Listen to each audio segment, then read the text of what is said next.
Terima kasih banyak. Assalamualaikum warahmatullahi wabarakatuh. Selamat Waalaikumsalam warahmatullahi pagi. wabarakatuh. Saya ucapkan salam bahagia untuk semua. Semoga kita selalu diberikan kelimpahan dan kesehatan. Pertama-tama saya ucapkan selamat datang dan bergabung kepada Ketua Departemen Hama dan Penyakit Tumbuhan Fakultas Pertanian Universitas Brawijaya, Bapak Lukman Qurratu Aini. Yang kedua, untuk pemateri kita yang luar biasa hari ini, Bapak Pendi Setiawan, gitu ya.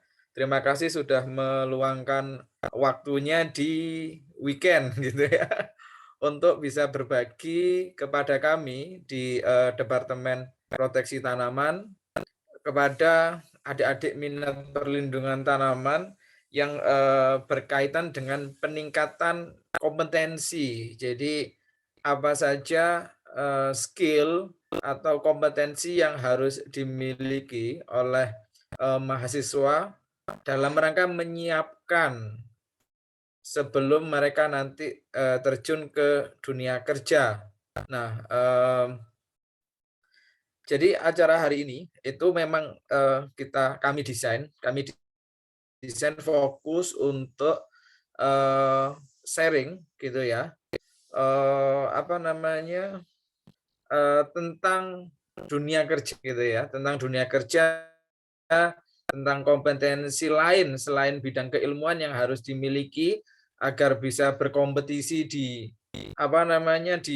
dunia usaha, dunia industri yang semakin cepat akselerasinya, baik itu teknologi, startup dan sebagainya, gitu ya. Nah, harapannya apa nanti? Harapannya setelah mengikuti kegiatan ini nanti para peserta ya, adik-adik mahasiswa perlindungan tanaman itu memiliki insight atau wawasan baru tentang kompetensi itu sendiri. Nah, jadi acara ini nanti akan saya bantu untuk memandu jalannya acara. Yang pertama, susunan acaranya nanti kita akan ada pembukaan dan sambutan dari Kepala Departemen Hama dan Penyakit Tumbuhan, Bapak Lukman. Lalu kemudian dilanjutkan langsung dengan materi utama dari Bapak Pendi Setiawan dengan waktu kurang lebih 1 jam mungkin ya pemaparannya. Setelah itu yang ketiga kita akan lanjutkan dengan sesi diskusi. Dan yang terakhir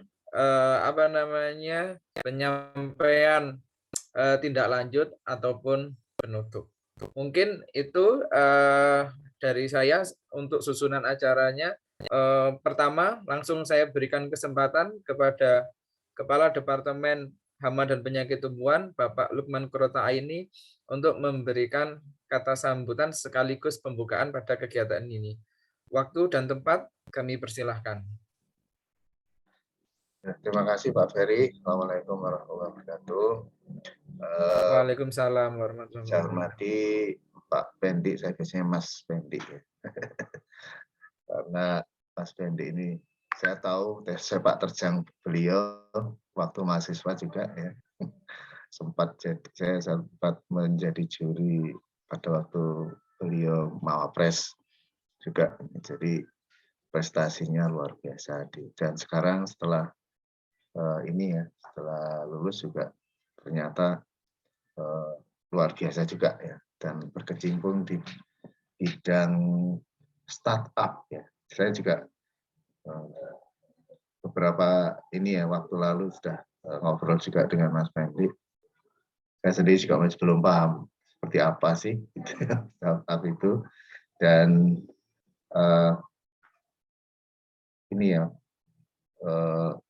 mungkin perlu juga diceritakan nanti Mas Pendi, kok lulus kok masuk di bidang itu, padahal pertanian. Nah ini kan bisa jadi pengalaman juga ya untuk nanti mahasiswa. Oh ternyata kita juga bisa ya ke sini ya, bidang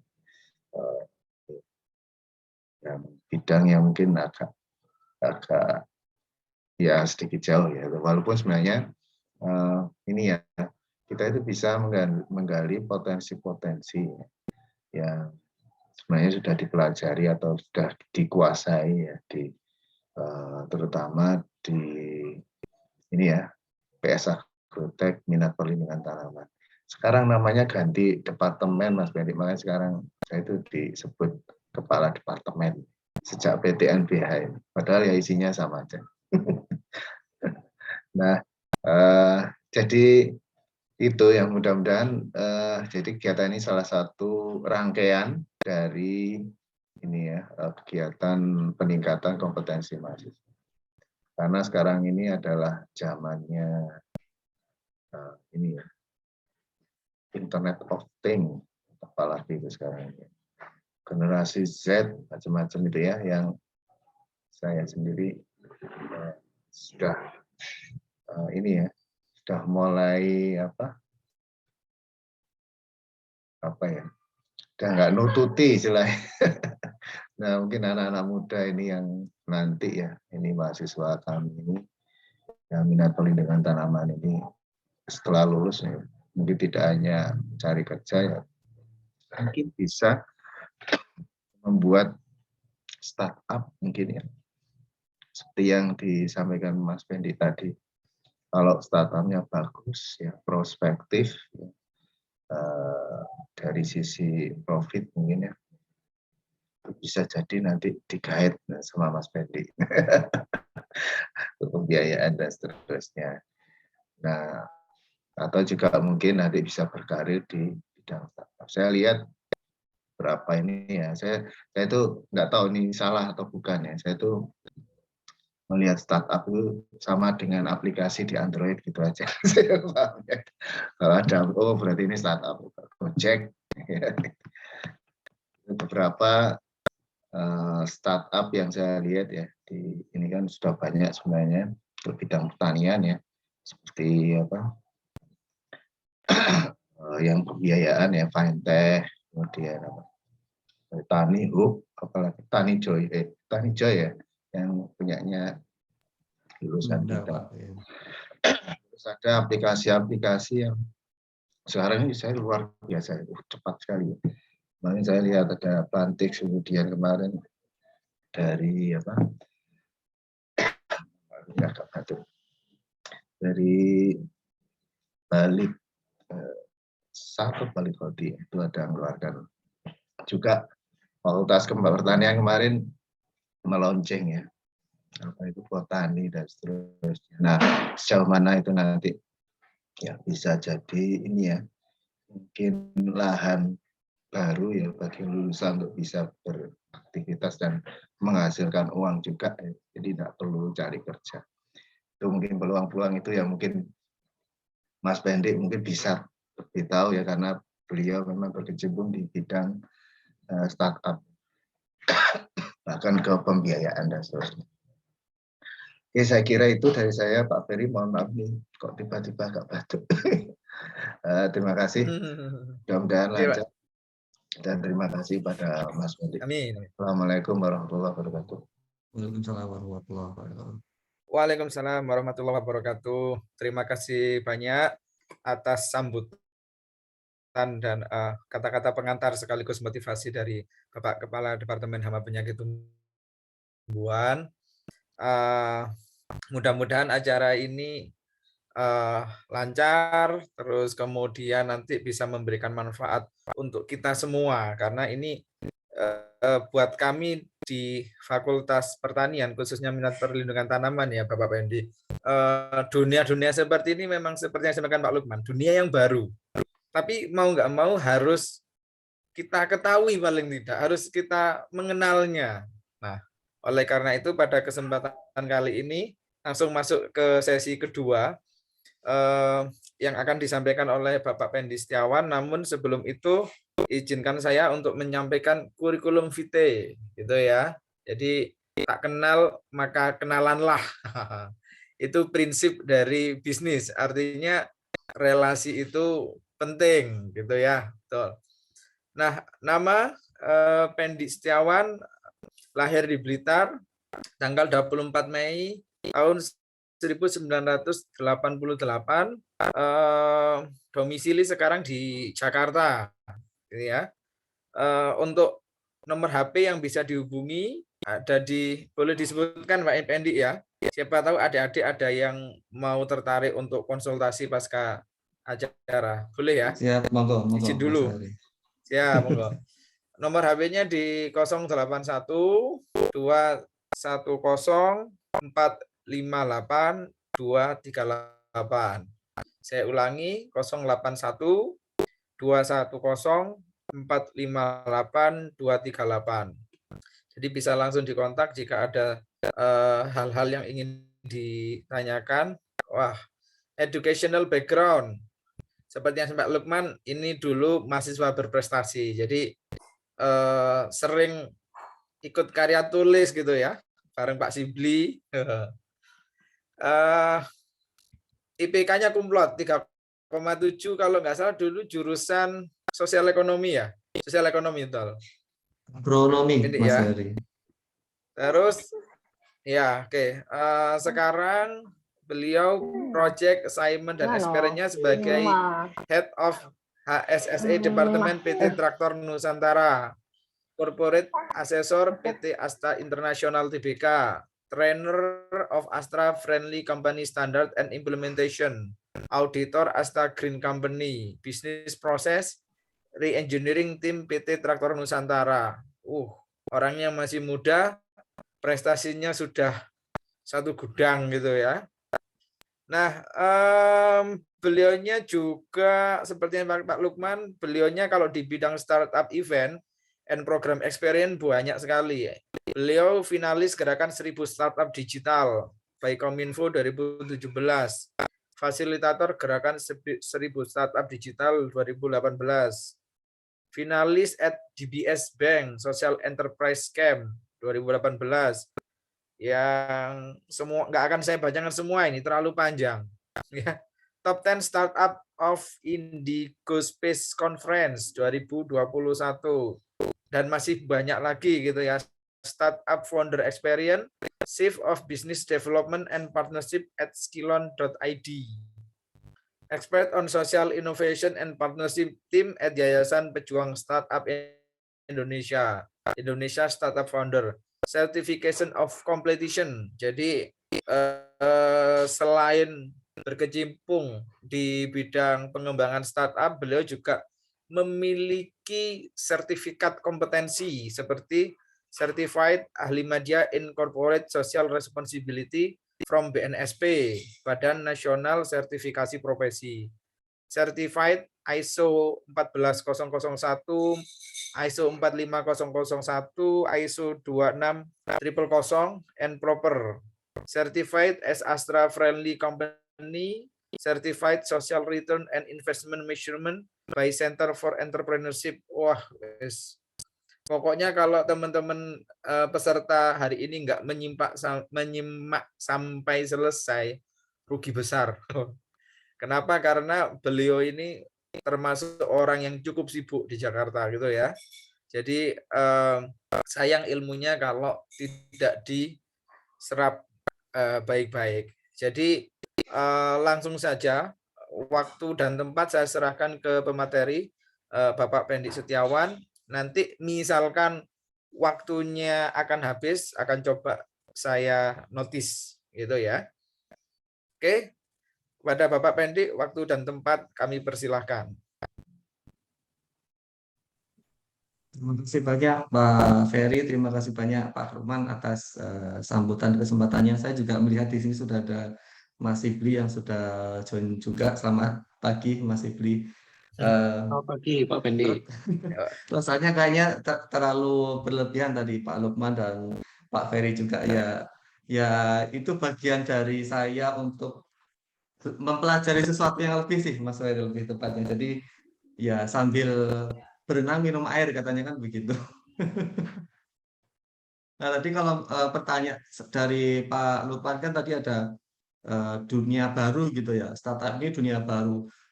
Bukan hanya dari pihak perguruan tinggi Pak, bahkan di sektor bisnis pun, jadi kalau misalkan beberapa kali, karena kan saya di corporate ya, jadi saya juga sering ikut diskusi dengan grup Astra yang lainnya, baik dari sisi otomotif, dari mining, dari construction, dari jasa pembiayaan dan lainnya lah. Mereka itu sebenarnya juga apa ya, dibilang itu kayak ngeri-ngeri sedap gitu, sehingga Astra akhirnya membuat modal ventura sendiri, Pak. Nah, modal ventura sendiri dan juga mendirikan Astra Digital dengan harapan, karena nggak mungkin ini tuh dibendung, nggak mungkin ini tuh dibendung, sangat sulit untuk membendung. Nah, caranya adalah kalau misalnya kita tidak yakin menang berkompetisi, maka kita harus berkawan, begitu Pak, sehingga prinsipnya. Nah, sehingga dari modal ventura yang didirikan oleh Astra, maka Astra sudah mulai invest. Astra kan punya portfolio juga di Gojek, portfolio di Sayurbox, portfolio di Halodoc, dan beberapa startup lainnya. Nah, itu adalah sebagai upaya dari swasta gitu ya, dari swasta untuk supaya bisnisnya itu enggak apa ya, tidak rentan untuk dirusak oleh para pemain-pemain baru yang memang menurut beliau-beliau itu daya rusaknya cukup cukup parah, karena memang tiba-tiba muncul, masuk, dan tiba-tiba menjadi besar begitu Pak. Itu yang agak sulit untuk apa ya, untuk dicegah. Nah, kemudian terkait dengan tadi juga bagaimana kemudian kok tiba-tiba bisa masuk ke dunia ini begitu Pak. Jadi ceritanya kurang lebih begini Pak Lukman. Mungkin kalau di dunia psikologi kita mengenal istilah quarter life crisis ya. Itu biasanya dialami oleh teman-teman yang usianya 23 sampai 26 lah. Jadi itu kayak semacam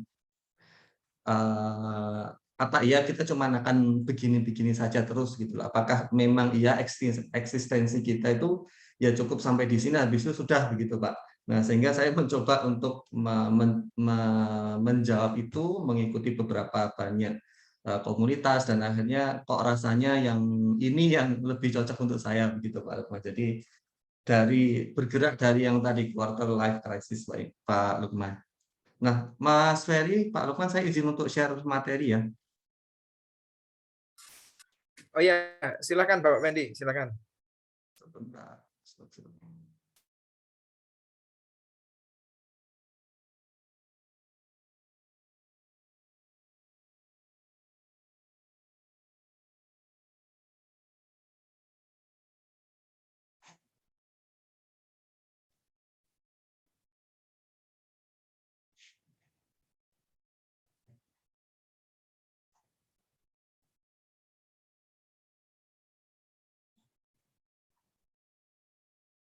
Apakah sudah tampak slide saya?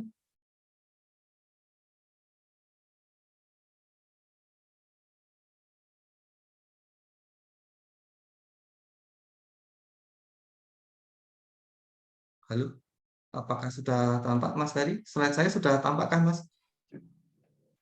Sudah, Fendi, silakan. Oh iya, oke, terima kasih. Saya manggilnya apa nih? Adik-adik aja atau rekan-rekan lah, kan kita usianya juga bedanya belum terlalu jauh gitu ya.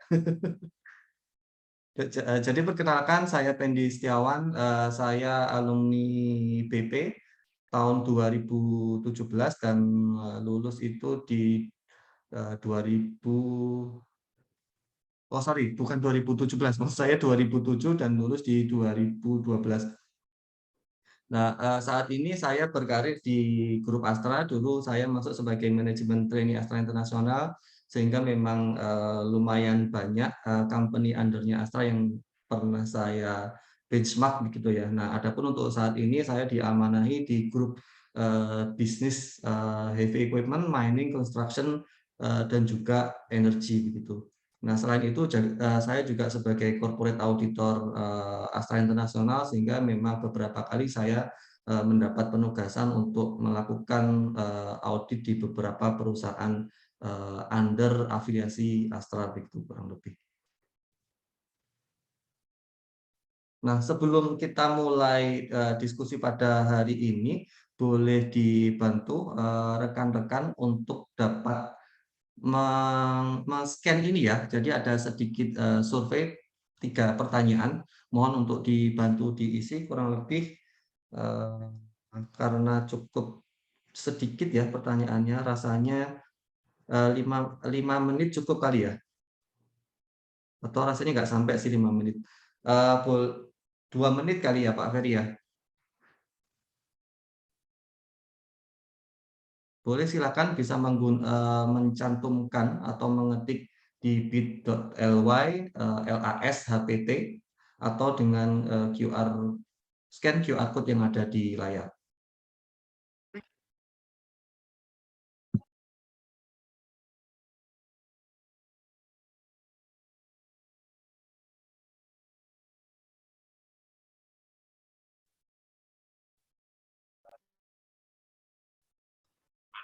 bersih dengan modal atau ekuitas. Jadi intinya adalah semakin tinggi ROE-nya, semakin bagus perusahaan itu. Kenapa? Ya karena ketika perusahaan mendapatkan labanya itu sudah mencerminkan dari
Atau sudah selesai semua?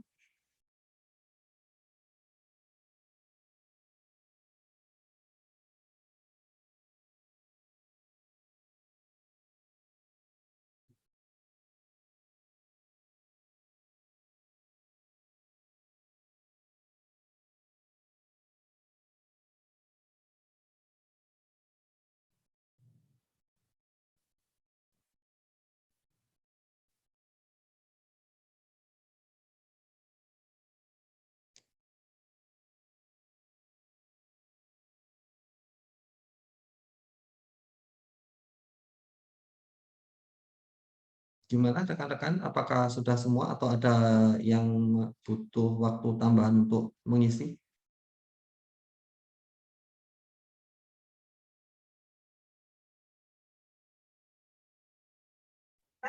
Sudah, terima kasih. Oke, terima kasih. Kita ke slide selanjutnya. Jadi ada satu lagi pertanyaannya hampir mirip. Nah, ini untuk link selanjutnya ya. Kalau tadi kan bit.ly LASHPT, nah sekarang bit.ly /LAS2HPT. Pertanyaannya hampir mirip, ada 3 yang saya minta tolong rekan-rekan untuk menjawab sehingga nanti di akhir saya bisa ada sedikit gambaran kira-kira nanti plannya dari rekan-rekan ini mau kemana begitu.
Oke, bisa kita lanjut ya ke slide selanjutnya. Jadi ini kita sudah mulai masuk ke materi ya, rekan-rekan. Kenapa kemudian saya menanyakan what's next life after school? School ini school dalam arti luas ya, kita belajar.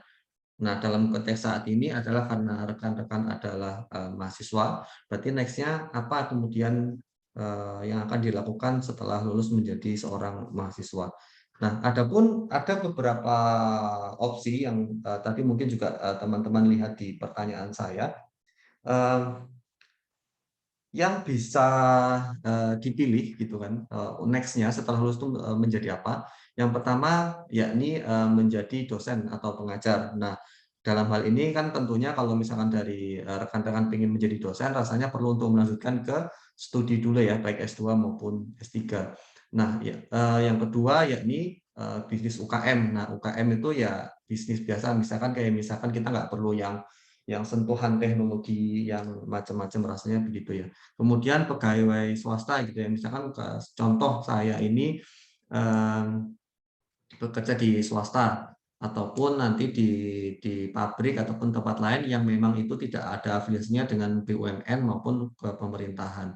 Nah, selanjutnya ini ada di bisnis startup yang berbasis teknologi yang sekarang memang lagi lumayan hits, dan juga ada opsi untuk menjadi pegawai negeri sipil atau ASN, baik itu di kementerian maupun dinas. Nah, apapun itu profesinya, maka di masing-masing profesi tersebut, maka end in mind-nya adalah kita itu dibutuhkan di tempat itu, di posisi itu, karena kita diminta untuk nge-solve problem yang ada. Taruhlah misalkan kita bicara untuk pertama ya, case dosen. Nah, problem apa yang mesti di-solving oleh Bapak, Ibu, dan dosen kita begitu. Salah satunya ya ini bisa jadi terkait dengan learning loss karena pandemi. Nah, sehingga memang mesti ada kurikulum khusus nih supaya kehilangan tatap muka yang sebagai akibat dari pandemi ini bisa kemudian ditutupi, sehingga perlu ada upaya-upaya untuk mengakselerasi model pembelajaran yang ada. Ataupun juga PR-nya yakni bagaimana caranya meningkatkan SDM di Indonesia, khususnya dimulai dari dunia perguruan tinggi. Nah, kemudian bagi bisnis UKM, taruhlah misalnya kita mau membuat jasa touring gitu ya. Nah, jasa touring itu kenapa dibutuhkan? Karena ya mereka yang pengen tour tapi dia nggak tahu daerah itu gitu. Sehingga memang kalau kita pengen bisnis di sektor tourism, maka yang mesti kita solve adalah ya pain point atau kendala-kendala yang dialami oleh para tour itu, sehingga mereka lebih nyaman dan puas dengan aktivitas yang mereka laksanakan selama tur. Nah, kemudian bisa juga sebagai pegawai swasta, misalkan contoh saya kan daily-nya sebagai pegawai swasta, namun memang saya dan tim juga punya usaha di bidang startup teknologi. Nah, karena di sini saya sebagai head of HSSE, sehingga memang saya diminta untuk nge-solve problem yang berkaitan dengan regulasi pemerintah di bidang kesehatan, di bidang ketenagakerjaan, di bidang lingkungan begitu. Nah, ketika kita bicara startup teknologi, ya misalkan contoh kita adalah Tokopedia, Bukalapak, itu menjawab problem atas case di mana proses pemasaran yang terbatas ya, sehingga memang produk di satu kota itu hanya bisa dipasarkan di satu kota. Ketika kita merambah ke kota yang lain, tentu mesti ada effort yang lebih baik dari sisi marketing, logistik, pergudangan, dan sebagainya.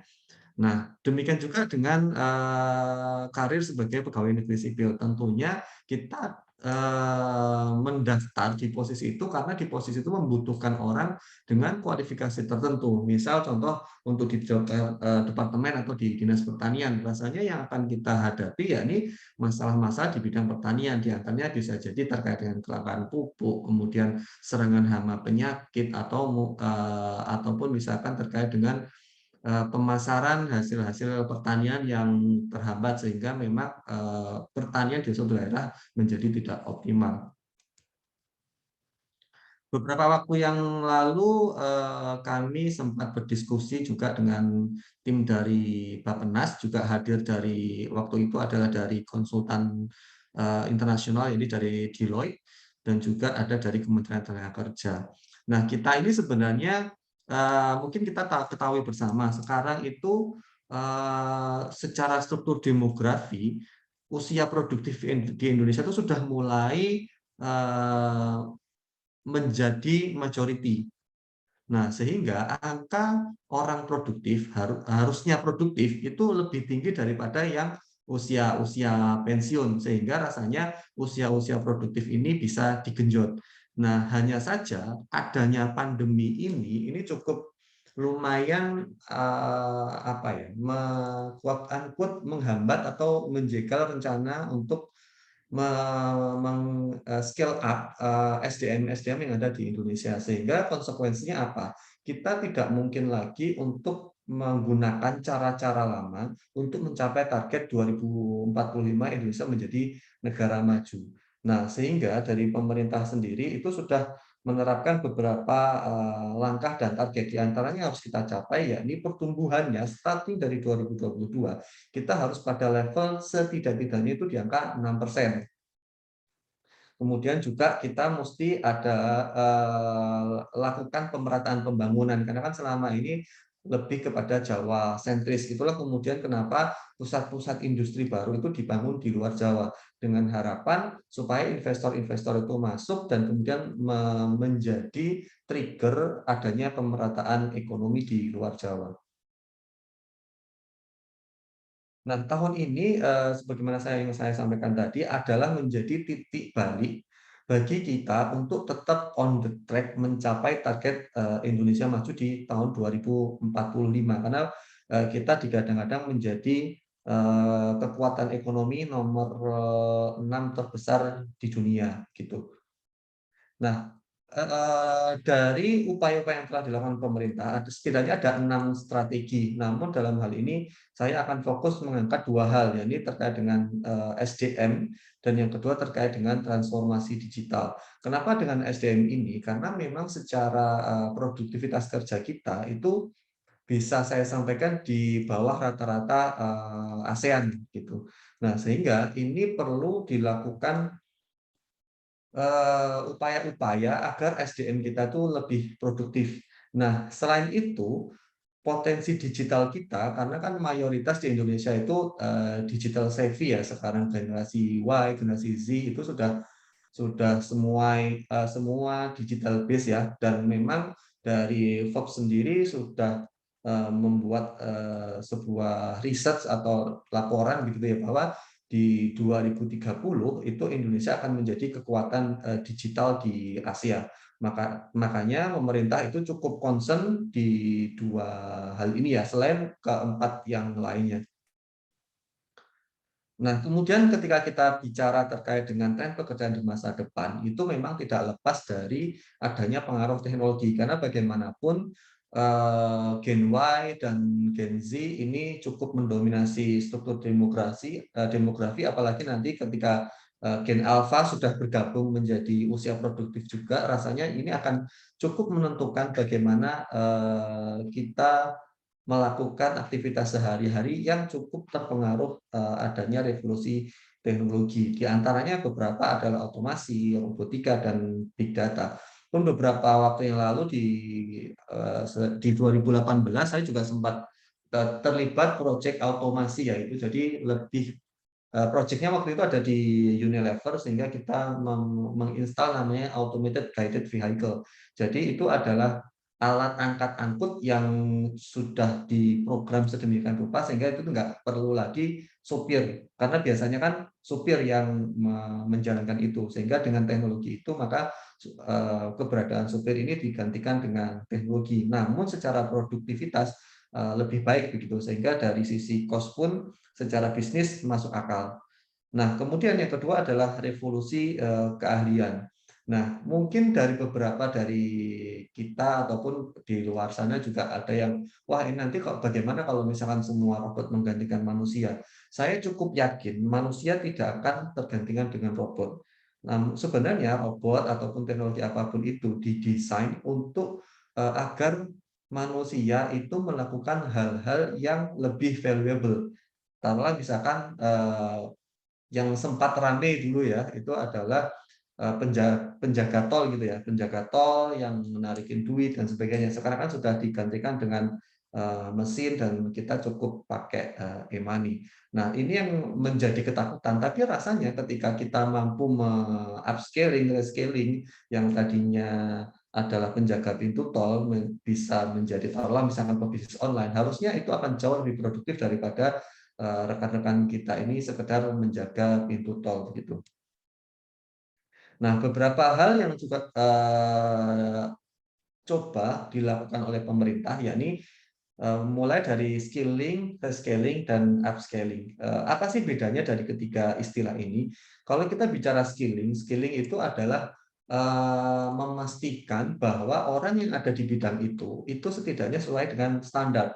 Kalau misalkan di lembaga sertifikasi profesi Astra itu ada 3 level. Ada ahli muda, ada ahli madya, dan ada ahli utama. Sehingga kita bisa mengetahui kapan yang ahli utama, ahli madya, dan ahli muda ini diterjunkan dalam sebuah proyek begitu. Nah, kalau misalkan rescaling ini adalah lebih kepada menambahkan kemampuan-kemampuan baru. Taruhlah misalkan rekan-rekan di sini kan dari hama penyakit gitu ya. Nah, bisa jadi penambahan keilmuannya taruhlah misalkan adalah bagaimana rekan-rekan bisa mempelajari coding sehingga nanti teman-teman di sini bisa membuat website sendiri begitu, sehingga bisa ya bisa jadi keilmuan-keilmuan yang dimiliki itu kemudian di-share di website tersebut, atau misalkan dari teman-teman di sini mendapat tambahan ilmu berupa keilmuan data science sehingga nanti bisa memproyeksi dengan data-data dengan big data ya kan tentunya kapan wabah ini akan terjadi, pola sebarannya seperti apa, dan kira-kira penanganannya seperti apa. Nah, kemudian kalau peningkatan kemampuan yang sudah ada tadi sebenarnya ini related dengan yang skill yang basic ya, dengan skilling. Jadi misalkan yang tadinya belum tersertifikasi, kemudian disertifikasi, dites dulu dengan beberapa standar tertentu, ada namanya itu SKKNI.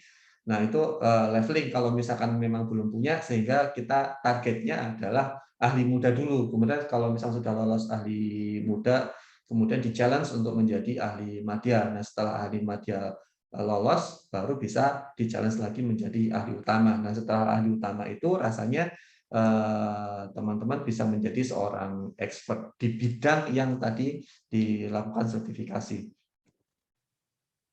Nah, mungkin saya coba bertanya dulu kepada yang ada di sini. Ada yang pernah mendengar nama startup Aruna kah? Mungkin dari Mbak Eka Putri, apakah pernah mendengar nama startup Aruna?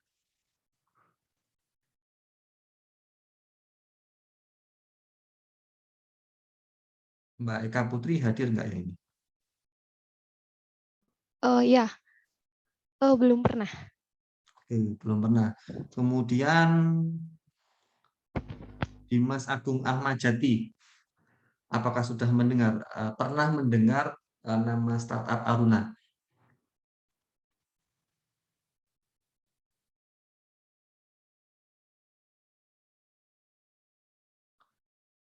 Halo, Mas Dimas?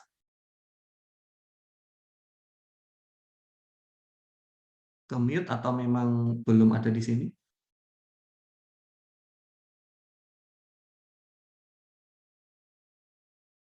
Oke, lanjut kita coba ke Mas Lutfan. Boleh? Mas, apakah pernah mendengar nama startup Aruna?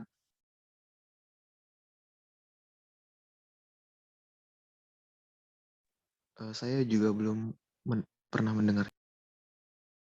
Ya, oke, berarti tadi dari Mbak siapa tadi saya pertama kali ya? Mbak Eka ya, Mbak Eka Putri ya. Ya. Mbak Eka Putri belum pernah, kemudian Mas Lutfan juga Lutfan belum pernah mendengar juga. Nah, startup Aruna ini adalah startup yang bergerak di bidang pemberdayaan nelayan. Jadi dia adalah marketplace, tapi mayoritas marketnya itu adalah ekspor. Jadi luar negeri semua. Dan Aruna ini sudah mendapatkan pendanaan terakhir itu di 2021 itu totalnya sekitar 900 miliar ya. Dan memang growth-nya lumayan tinggi, bisa 20 kali lipat dari awal dia dibangun gitu. Nah, ini yang menjadi foundernya pun masih seumuran saya, bahkan lebih muda 2 tahun dari saya, namanya Mas Farid. Kebetulan kami pernah bertemu, kami pernah meeting karena sempat ada proyek kolaborasi antara Astra dengan Mas Farid ini. Nah, kira-kira nih, boleh nih ada yang raise hand. Kalau misalkan saya cerita Aruna, kira-kira sosok pendirinya itu latar belakangnya apa? Barangkali ada yang menjadi relawan?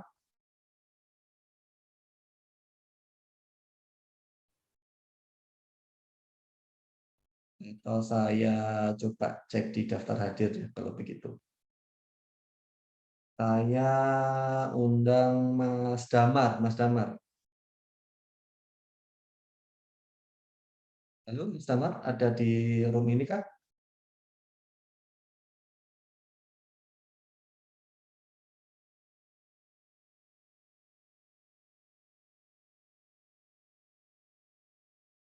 Atau coba Mas Hafiz ya, Hafiz Nur Alamsyah. Halo, nggak tahu Pak, saya terkait latar belakang dari orang tersebut. Iya. Misal nih, kalau misal ya kan, ketika dia mengangkat isu nelayan itu kira-kira nih, ini hanya tebak-tebakan aja. Backgroundnya itu dia dari keilmuan apa? Ya kalau sesuai itu mungkin dari perikanan mungkin. Oke, perikanan ya. Kemudian terima kasih Mas. Kemudian saya coba nanya ke Febrian Sadava.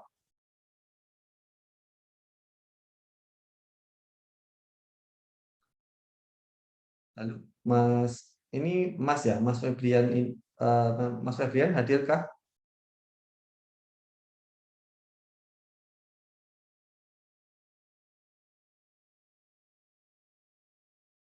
Halo.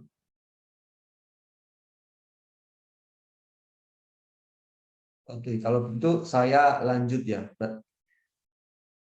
Jadi kalau misalkan memang dilihat dari nama startupnya, rasanya yang harusnya menguasai bidang ini adalah dari teman-teman kita di Fakultas Perikanan. Tapi faktanya justru para foundernya itu basisnya itu adalah orang yang lulusan IT, yakni Mas Farid Naufal Aslam. Nah, beliau ini masuk Forbes 30 Under 30. Jadi setiap tahunnya Forbes itu selalu membuat rilis nama-nama pemuda-pemuda di Asia ya, khususnya di dunia ada juga, cuman rata-rata kalau ini di Asia, kalau yang saya sampaikan ini. Jadi anak-anak muda di bawah usia 30 yang berpotensi besar untuk menjadi pebisnis besar di masa depan. Nah, beliau masuk dalam list ini, Forbes 30 Under 30. Sama dengan Mbak Utari ini. Mbak Utari ini basicnya adalah ICT Management. Jadi sama sekali nggak ada di tim mereka yang, maksudnya tim founder ya, yang latar belakangnya adalah fakultas perikanan ataupun ilmu kelautan. Nah, sehingga dari sini kita bisa mulai memahami bahwa stereotip bahwa keilmuan kita tidak bisa lintas itu rasanya sudah terpatahkan, karena beliau yang base-nya IT pun itu bisa running ibaratnya situs jual beli ikan itu dengan sangat baik. Tentu kan bukan hanya sekedar bagaimana mengolah situs, tapi bagaimana kita juga menjalankan supply chain dengan baik, mulai dari di mana kita mendapat ikannya, kemudian processingnya seperti apa, sampai nanti proses delivery dan pengemasan dan deliverynya seperti apa. Oke, case kedua, yakni yang tadi sempat disebut oleh Pak Lukman juga, TaniHub. TaniHub itu CEO-nya dan salah satu co-founder-nya itu adalah dari jurusan accounting. Event. Nah, beliau itu basicnya adalah accounting, namun beliau cukup berhasil menakodai startup yang bergerak di bidang pertanian. Nah, lagi-lagi kalau misalkan kita melihat namanya ya kan, TaniHub, ada taninya lagi, berarti kan rasanya harusnya yang lebih pantas gitu kan, yang punya keinginan lebih, trigger lebih, itu kan harusnya dari kita lah yang dari latar belakang pertanian, karena ya kita sehari-hari berkecimpung di dunia itu. Namun nyatanya beliau yang dari sarjana akuntansi pun bisa ngerani itu dengan baik begitu. Oke, nah ini yang menarik.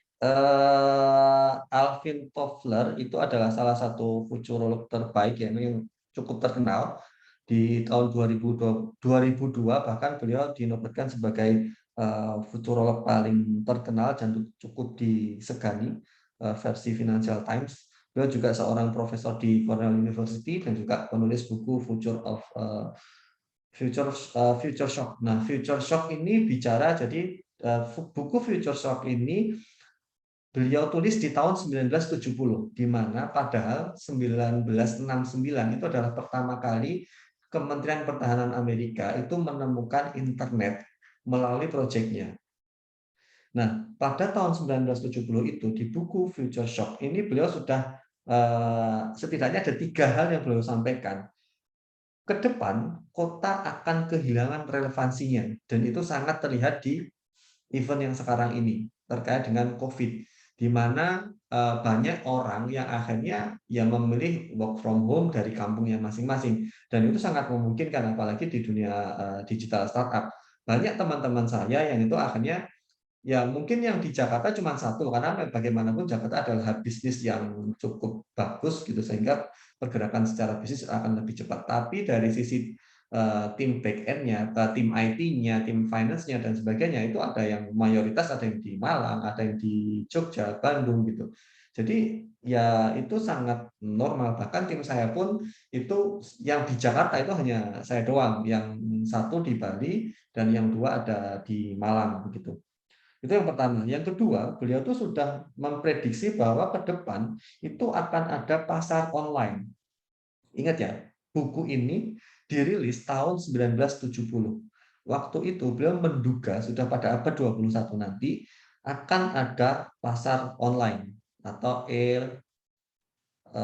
marketplace lah kurang lebih begitu. Nah, yang ketiga itu adalah akan adanya peralihan dari manufacturer ke data.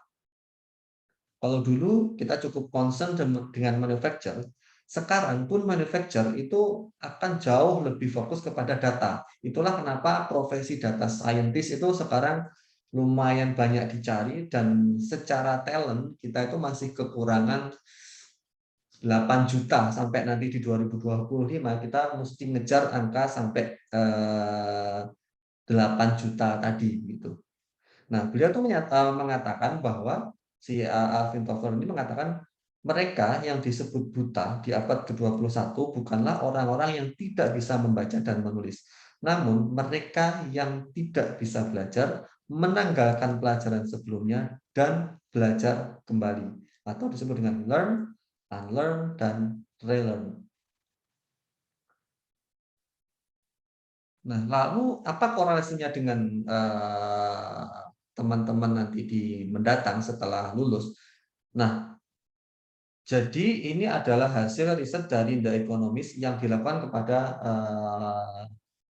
CEO dari atau eksekutif level dari perusahaan-perusahaan terkemuka di dunia. Nah, ini adalah secara urutan. Jadi ketika si level tadi ditanyain kira-kira mana yang kemudian menjadi kritikal untuk dikuasai oleh employee karyawan di masa depan. Jawaban yang pertama adalah problem solving. Nah, hal ini tadi juga sudah saya sampaikan di awal. Mau apapun itu profesinya, maka kemampuan solving the problem itu menjadi kuncinya.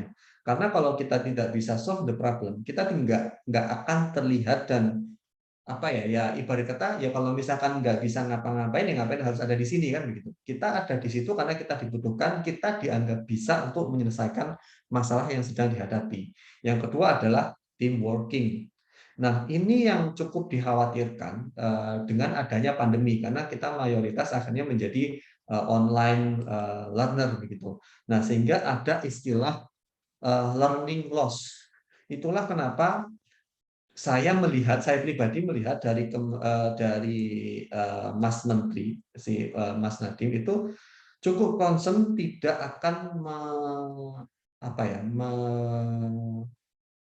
online-kan 100% seluruh sekolahan, tapi melihat dari level PPKM-nya. Karena kenapa? Semakin lama kita tidak bertatap muka, maka team working kita itu atau problem learning loss dampak learning loss yang ditimbulkan itu akan jauh lebih berbahaya. Dan bisa jadi berdasarkan riset 12 tahun belajar di Indonesia itu sama dengan belajar 7,5 tahun di negara-negara maju. Nah, itulah yang kemudian akhirnya melatar belakangi MBKM. MBKM ini harapannya semua mahasiswa itu benar-benar interaksi secara langsung dengan dunianya, bukan hanya secara teoritis.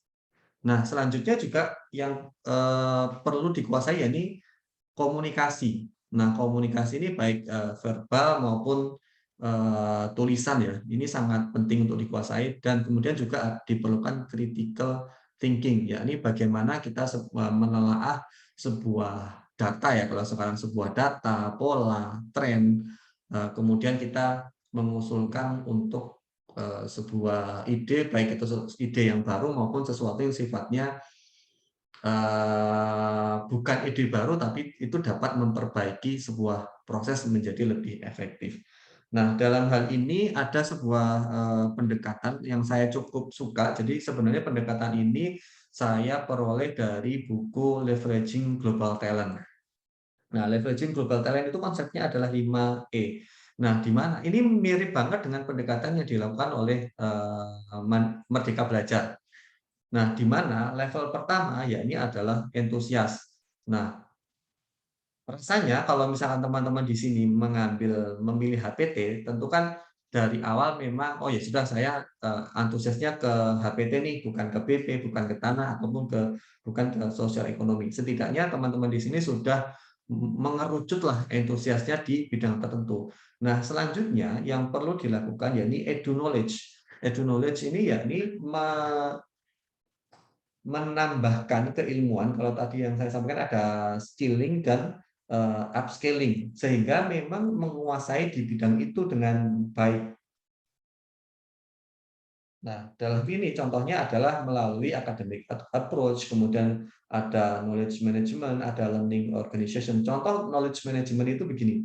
Jadi bisa jadi seluruh materi pembelajaran online itu misalkan divideokan, kemudian ada satu folder tertentu, sehingga kapanpun nanti teman-teman bisa membuka folder itu ketika teman-teman ada yang merasa bingung. Nah, kemudian di situ ada mungkin fitur chat atau apapun itu, atau misalkan dosen-dosen berkenan untuk sharing nomornya atau untuk berdiskusi secara langsung. Nah, itu konteksnya adalah edu knowledge.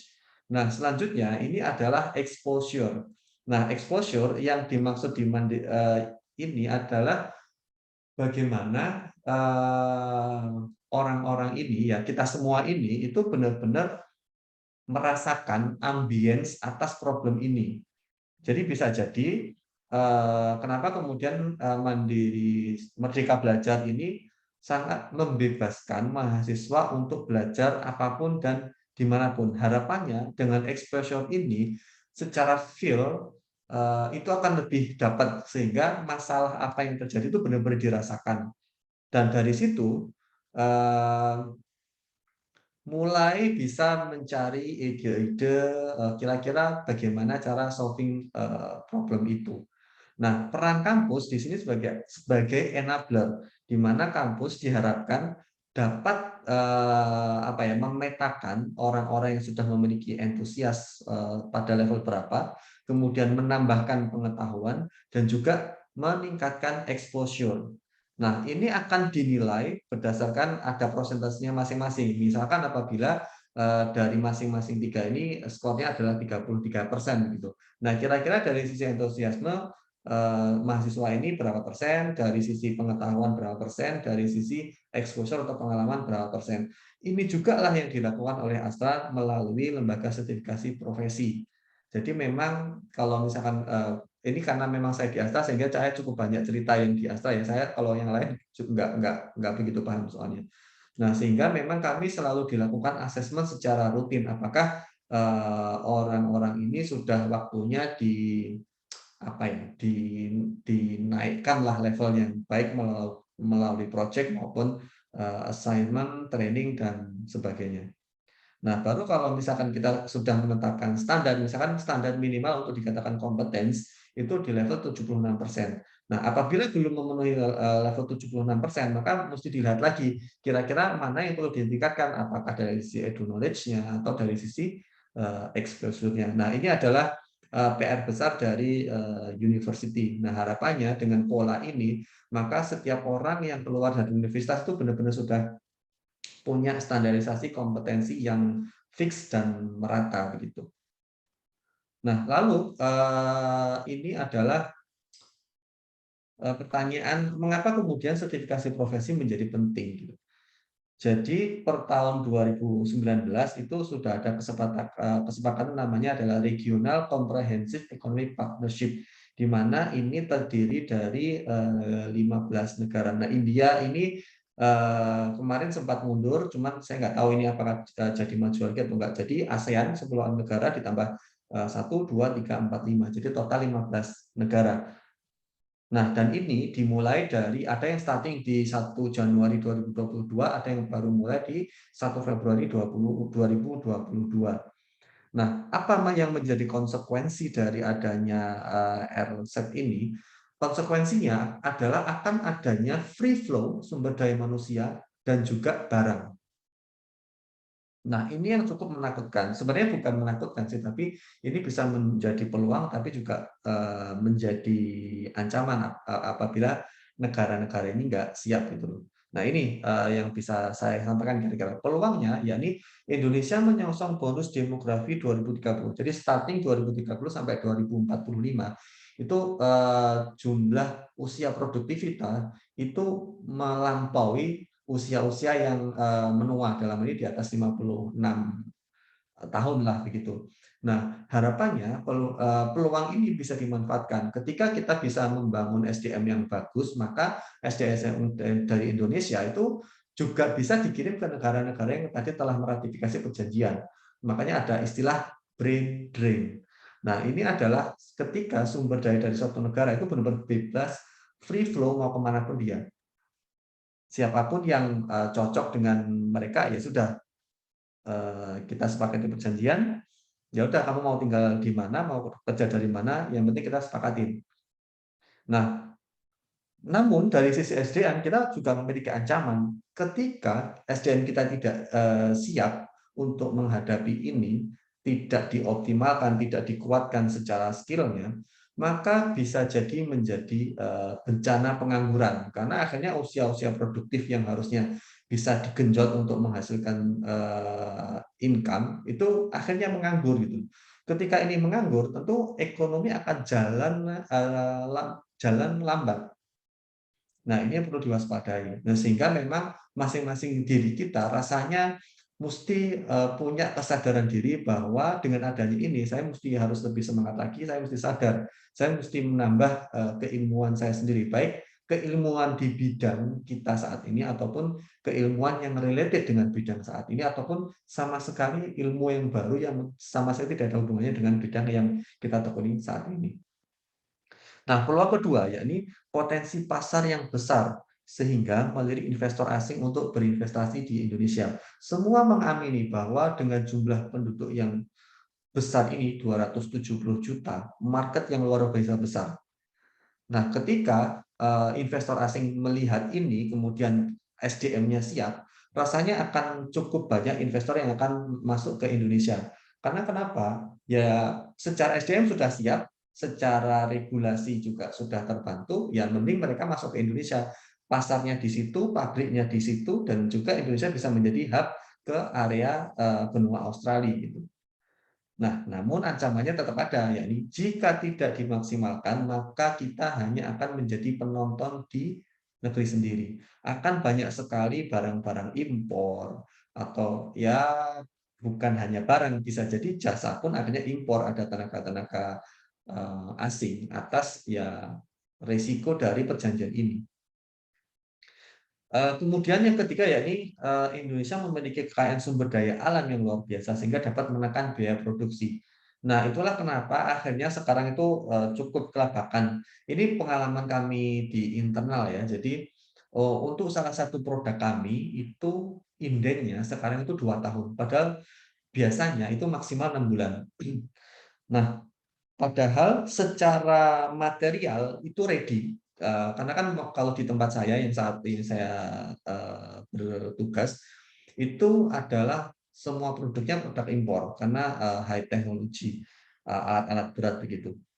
Nah, sebenarnya secara unit mereka ready, hanya saja chipnya ini yang langka di pasaran. Ini adalah salah satu efek dari pemerintah Indonesia melarang ekspor nikel mentah. Makanya ya pabrikan-pabrikan di luar sana pasti akan ramai. Makanya kan kemarin sempat ada yang menggugat Indonesia ke WTO, ya kita ready aja karena ya kita benar kalau misalkan kita terus-menerus kayak gitu ya kapan kita akan mendapatkan nilai tambah dari sumber daya alam kita miliki. Nah, sebagai tambahan informasi, atas perjanjian ini nilainya itu adalah 30% dari total nilai perdagangan di dunia. Sehingga dengan perjanjian ini saja, pergerakan ekonomi di kawasan 15 negara yang bersepakat ini itu sudah sepertiga dari ekonomi global. Nah, itu menjadi peluang dan ancaman tersendiri yang mesti kita ready untuk itu. Nah, lalu bagaimana kemudian sertifikasi itu menjadi penting dan kira-kira bagaimana standarisasi sertifikasi profesi orang yang berkecimpung di dunia atau yang related dengan hama dan penyakit tumbuhan. Nah, jujur kalau terkait dengan ini saya kurang paham, mungkin dari Pak Lukman atau Pak Sifri ataupun Pak Ferry yang nanti perlu menambahkan lebih lanjut ya. Cuman ketika saya searching SKKNI itu diantaranya adalah untuk penyuluh pertanian sudah ada, insinyur pertanian sudah ada, kemudian ada inspektor pertanian organik itu sudah ada. Cuman saya nggak tahu kalau yang spesifik hama penyakit atau pengelolaan organisme pengganggu tanaman apakah sudah ada atau belum kan gitu. Nah, ini yang sebenarnya coba saya bangun bersama tim. Sebenarnya tim saya pun adalah senior dari HPT gitu, Mas Marcel gitu ya. Jadi kami sedang mendesain LSP, tapi memang ini bukan sesuatu yang simpel sih. Saat ini kami mulainya hanya dari training ya. Jadi kami belum sampai pada LSP. Namun rasanya next-nya kami akan cukup yakin untuk dapat mengeksekusi ini. Nah, yang menjadi latar belakang kenapa kemudian kami fokus di program ini, yang tadi saya sampaikan, ketika kita benar-benar terekspos oleh dunia ini, maka atau maksudnya untuk kita terekspos pada suatu bidang tertentu. Nah, karena kan saya di bidang startup dan beliau memang cukup concern di bidang data science. kita sempat interview ke sekitar 60-an orang lah ya kan, terkait dengan pertanyaannya kira-kira begini, apakah Anda minat di bidang untuk menguasai keilmuan di bidang data science? Dan ini menjadi aneh, itu ya bukan aneh sih sebenarnya, meskipun kami dari pertanian, akhirnya ketika kita nanya ke mahasiswa-mahasiswa pertanian, itu nggak banyak yang minat terkait dengan bidang ini. Yang banyak minat itu adalah dari teknik elektro, dari MIPA, sama statistika. Nah, sehingga itulah yang kemudian menjadi user persona kami. Nah, ini contohnya adalah user persona atas nama Taufik, umur 22 tahun. Pekerjaannya adalah mahasiswa semester 6, lokasinya di Malang, fakultasnya teknik elektro, cita-citanya memang dia menjadi seorang data scientist. Nah, adapun budget yang dia miliki, yang bisa dia spend per bulannya untuk mengikuti kursus data science, itu antara 100 sampai 150 ribu per bulan. Nah, problem statement yang kami angkat yakni terhambatnya penyediaan SDM data science dari kalangan mahasiswa akibat keterbatasan akses mahasiswa dalam mengikuti pelatihan yang terjangkau dan menemukan mentor terkait dengan pelatihan data science. Nah, karena permintaan yang sedang tinggi dan dengan pendapatan yang menarik, ya hukum supply and demand lah ya, kalau misalkan supply-nya sedikit, demand-nya tinggi, ya pasti harganya akan naik kan begitu. Maka Taufik berkeinginan untuk menguasai ilmu data science namun menghadapi beberapa challenge atau kendala. Pertama, universitas belum memiliki kurikulum yang spesifik tentang data science. Even di statistika, di teknik elektro itu belum ada yang kurikulum yang cukup spesifik dan benar-benar tereksposur dengan dunia industri terkait dengan data science ini. Yang kedua, dia mengikuti pembelajaran via video online. Namun saat menemui kesulitan, dia bingung harus konsultasi dengan siapa. Banyak sekali rasanya materi yang bisa kita temui di YouTube maupun di Spotify dan ya berbagai kursus yang lainnya yang kita temui. Namun ya ketika kita nggak punya mentor, tentu kan kita nggak bisa apa ya, proses pengarahannya itu nggak ada, sehingga kita hanya meraba-raba. Harusnya kita dari step A, B, C sudah jelas, ini kita mutar aja sehingga kita nggak akan nyampe kepada tujuan yang kita tetapkan di awal.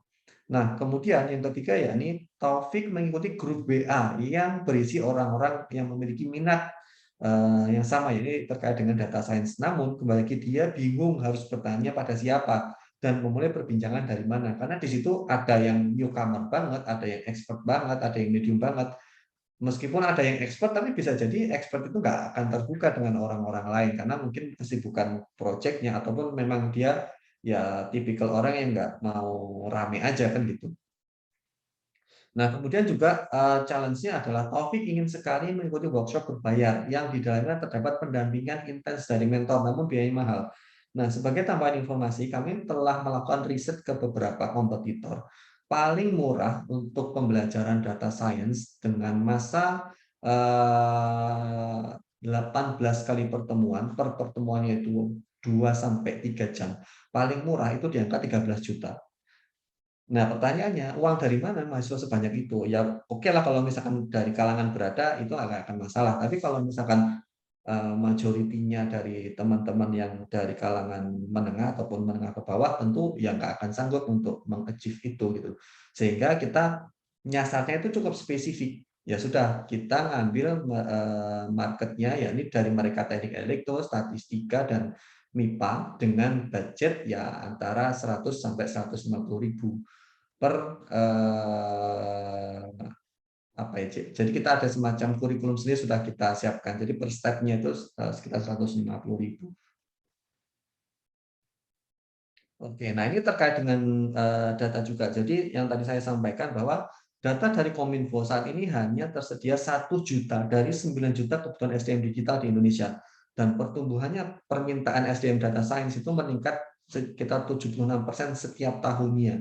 Nah, ini adalah hasil survei atau riset dari e-group ya.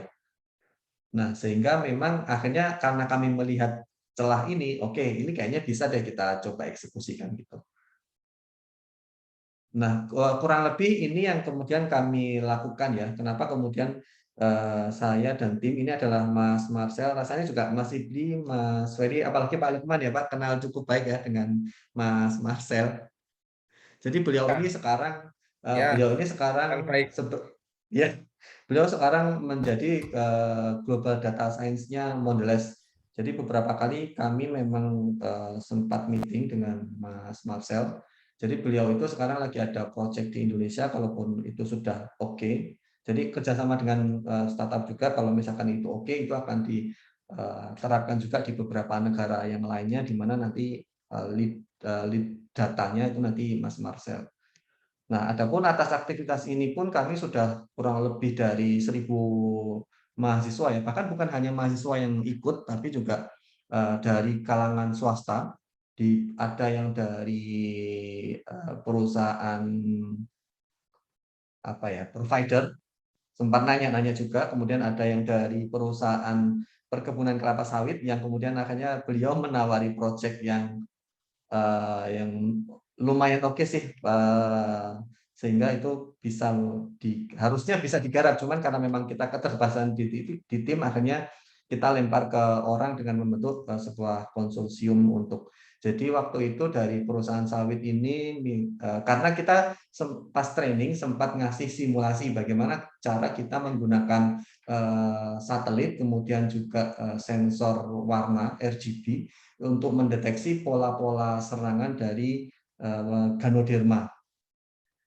Nah, dari situ beliau cukup tertarik, akhirnya beliau explore data-datanya, dan kemudian beliau membutuhkan jasa konsultan untuk mengeksekusi itu. Termasuk pada awalnya kita sempat menawarkan IoT based project untuk mengeksekusi ini, cuman kembali lagi karena memang kita keterbatasan di tim, dan memang kami nggak berpikir bahwa ternyata secepat itu request dari market.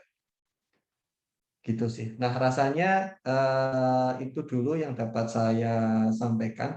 Barangkali ada hal-hal yang bisa diskusikan lebih lanjut, saya kembalikan ke Mas Wery. Monggo Mas Wery. Oke, terima kasih banyak atas pemaparan materi yang sangat padat sekaligus berbobot gitu ya dari segi konten bagi kita tentang beberapa hal yang terkait dengan startup, kompetensi, terus kemudian challenge bagi kita selaku generasi muda gitu ya. Oke, waktunya 1 jam persis. Terima kasih banyak. Langsung saya buka 3 penanya dulu. Boleh Anda raise hand, kemudian open cam dan open mic. Jika tidak bisa melalui audio visual, Anda bisa menyampaikan pertanyaan di kolom chat. Nanti saya bantu untuk menanyakan ke pemateri. Oke, silakan bagi yang punya sesuatu untuk ditanyakan ke ahlinya. Yang mungkin berkaitan dengan itu tadi, perlindungan tanaman. Dan ternyata sudah ada kakak tingkat Anda yang namanya Mas Marcel. Itu bisa memetakan serangan Ganoderma, itu penyakit penting pada tanaman kelapa sawit, dengan menggunakan citra satelit dan gradasi warna. Oh, itu keren sekali tuh. Oke, silakan.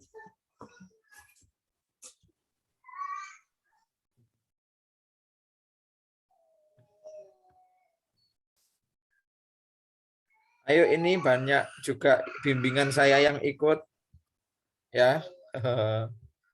Silakan kesempatan langka untuk berdiskusi langsung dengan ahlinya.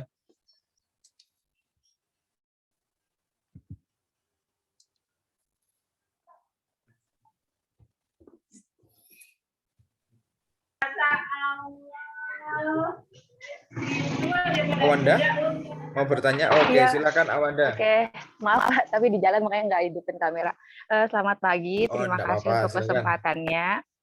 Di sini saya mau nanya Pak, kan alhamdulillah saya sama beberapa rekan saya itu udah punya startup dan berjalan udah mau 2 tahun juga gitu. Terus kita tuh kan otomatis kita bakal butuh modal yang besar untuk mengembangkan produk gitu. Nah, kalau kita mau mencari investor di bidang pertanian, atau misalnya kita buat dapat investor tuh apa aja sih yang harus saya persiapkan, atau persiapkan atau ini apa namanya? Yang harus saya persiapkan, dan misalnya kalau ada investor tiba-tiba datang ke saya mau nanam saham sekian sekian. Nah, itu kalau misalnya pembagian persennya itu ke investor itu yang terbaik itu seperti apa ya? Terima kasih, karena kemarin ada yang nanya, cuman saya bingung, saya mau kasih harga berapa, terus pembagiannya itu seperti apa. Terima kasih. Oke, terima ya. kasih, Saudara Awanda. Jadi ada 2 poin pertanyaan. Pertama itu bagaimana caranya mendapatkan calon investor. Yang kedua, kalau sudah dapat, kira-kira deal-dealan sharing profitnya seperti apa? Silakan, Pak Fendi. Pertanyaannya bagus ya, dan ini memang cukup sering ditanyakan untuk early stage startup gitu ya. Jadi Mbak Awanda, boleh tahukah produknya apa? Produk saya tuh PESNAP, Pak, pestisida nabati. Dan alhamdulillah Pestisida salah nabati. satunya, ya alhamdulillah salah satunya tuh udah ada nomor patennya, dan yang kedua insya Allah lagi disusun hak patennya gitu. Untuk virus ada, untuk fusarium ada. Oh iya, saran saya selesaikan dulu hak patennya, jangan membuka peluang investor dulu. Jadi kadang orang-orang itu, mohon maaf nih ya, kalau namanya bisnis itu kan kompetisinya kan cukup ketat ya kan. Kadang menyamar sebagai investor hanya untuk mengetahui teknologinya. Nah, itu yang perlu di-note. Jadi saran saya, selesaikan dulu hak patennya. Setelah itu baru hitung. Jadi kalau kita memang butuh investor, ya kita mesti hitung kira-kira berapa duit yang kita butuhkan, dan itu untuk apa? Apakah misalkan memang itu untuk membangun pabrik kah? Kayak kemarin teman saya barusan ada, jadi dia riset pupuk batu bara, dan dia memang hasilnya sudah sudah riset ke beberapa trial di beberapa tempat dan berhasil. Akhirnya dia mendapat investor dalam rangka untuk membangun pabrik, dan per 2 hari yang lalu dia sudah ekspor perdana ke US. Nah, cuman hak patennya dulu yang mesti diurus, karena takutnya nanti ya kita nggak tahu ya, maksudnya orang itu yang benar-benar memang ingin invest karena ingin mengembangkan uangnya, ataupun sebenarnya ada udang di balik batu kan begitu. Karena bisa jadi kalau misalkan teknologinya belum ada hak paten, nanti ditambahin sedikit dia bisa lebih bagus, dan ya seolah-olah akhirnya bisa diklaim sama si orang ini. Nah, pertanyaan bagaimana cara mendapatkan investor? Nah, cara mendapatkan investor ini juga mesti hati-hati. Jadi kalau di startup digital ya kan, kalau kami kan memang lebih ke digital, itu ada namanya smart money. Jadi ada uang pintar dan uang tidak pintar. Nah, maksudnya uang pintar ini adalah kita dalam mencari investor itu bukan hanya uangnya yang kita ambil, tapi kita lihat siapa yang punya uang itu. Misalkan di sini nanti Mbak Awanda menawarkan ke Pak Lukman, misalkan, Pak, saya butuh dana sekian nih kan gitu. Nah, selain Mbak Awanda dapat uang dari Pak Lukman, beliau kan juga punya jaringan, punya keilmuan, sehingga nanti produknya Mbak Awanda pun secara tidak langsung akan dibantu oleh Pak Lukman untuk memperkenalkannya ke rekan beliau, atau misalkan menggunakan itu dalam proyek-proyek yang lain, sehingga scale up-nya akan lebih cepat. Nah, terkait dengan prosentasenya, nah ini memang mesti duduk bareng. Kalau yang saya pernah dapat itu mintanya 15%, tapi berupa equity. Jadi dengan nominal yang beliau, kebetulan ini kan venture capital ya, dengan sejumlah uang yang beliau taruh di tim kami, itu beliau minta 15% kepemilikan saham. Nah, itu sih. Jadi ada yang investor itu sifatnya ada yang minta equity, ada yang sifatnya loan, pinjaman, sehingga dia mesti minta sekian persen kembalian. Ada juga yang namanya itu CN. CN itu adalah convertible notes. Nah, convertible notes itu sebenarnya sifatnya adalah hutang, tapi di awal sudah ada perjanjian bahwa sewaktu-waktu saya berminat dengan saham yang Anda miliki, saya bisa mengkonversi hutang saya ini ke dalam saham. Begitu. Nah, kembali lagi ini terkait dengan saya juga kan di Yayasan Pejuang Startup Indonesia ya. Itu memang ada kelasnya tersendiri. Jadi bagaimana menyiapkan, kita menyebutnya pitch deck sih kalau misalkan di startup ya. Mungkin kalau di teman-teman yang lain istilahnya apa ya? Mungkin proposal Iya, atau misalkan bisnis plan gitu ya.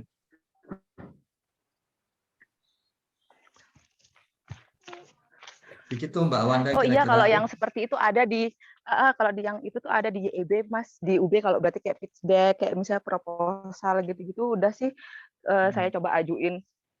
Kayak ikut startup-startupnya UB tuh alhamdulillah sih udah juga. Kemarin diajarin kalau yang pitch deck itu, cuman kan kemarin tuh sempat ada yang kontak dia karena produk saya baru satu kan yang hak patennya udah rilis gitu. Nah, dia itu dia malah mau beli langsung hak patennya, bukan join sama saya gitu. Dia mau beli semuanya Itu gitu. Makanya betul, kayak itu yang perlu bingung. hati-hati. Kalau Iya jadi kan agak begini, bingung. ada namanya itu exit strategy. Jadi dalam kita mencari investor, Pakai baju tanda dulu ya. Ya, Halo? silakan Oke. lanjutkan, Pak Jadi Fendi. dalam konteks kita mencari investor itu kita mesti menentukan exit strategi kita itu sebagai apa. Kayak misalkan taruhlah si Ahmad Zaki lah ya kan, Bukalapak. Dia exit dari jabatannya sebagai CEO karena dia ya udah, aku memang dari awal nggak pingin untuk membesarkan ini sampai akhir. Jadi saya akan mengestafetkan ke orang ini. Saya targetnya saya cukup, oh begitu ini sudah level ini, saya akan serahkan, saya cukup memiliki sekian persen sahamnya. Nah, dalam konteks Mbak Awanda ini bisa jadi ya kalaupun misalkan saya lebih suka fresh money sih, misalkan begini ya, kalau misalkan saya bisa kok membuat produk ini lebih baik lagi, saya akan jual itu. Oh iya bener sih juga. Emang enaknya buat aja habis itu kalau udah jadi jual. Nggak capek sih sebenarnya. Cuman Ya. tapi saya ngerasa di satu sisi setelah saya pegang ternyata progresnya bagus gitu loh. Jadi kayak yang Yes, betul. bingung sekarang antara saya jual semua utuh atau saya mengembangkan sendiri gitu. Cuman kalau saya mengembangkan sendiri challenge-nya ya saya harus kerja lebih keras lagi buat cari modal Ya, dan semuanya. betul. Saya sempat terlibat juga dengan proyek yang semacam itu, Mbak Awanda. Kebetulan di waktu itu base-nya di Jogja. Saya juga sempat meeting dengan beberapa pimpinannya lah ya kan. Produknya sangat bagus dan itu juga hasil sentuhan salah satu alumni kita yang cukup cerdas. Cuman karena ada kepentingan yang bentrok di internal pemilik saham, sayang sekali akhirnya produknya gagal di pasaran. Nah, sehingga kembali lagi sih, kira-kira Mbak Awanda ini nanti pengennya seperti apa? Kan ada yang, ya kalau misalkan yang kayak case-nya tadi, loh saya, kalau misalkan Mbak Awanda ini, saya bisa kok membuat produk yang lebih bagus dari ini. Saya jual itu dengan harga sekian. Tapi ada namanya mesti disepakati, non-disclosure agreement. Non-disclosure agreement itu adalah perjanjian pengungkapan data. Nah, jangan sampai nanti ketika Mbak Awanda ini terlalu terburu-buru, kemudian ketika Mbak Awanda membuat sebuah produk baru, dia bisa menggugatnya Mbak Awanda. Itu yang mesti hati-hati.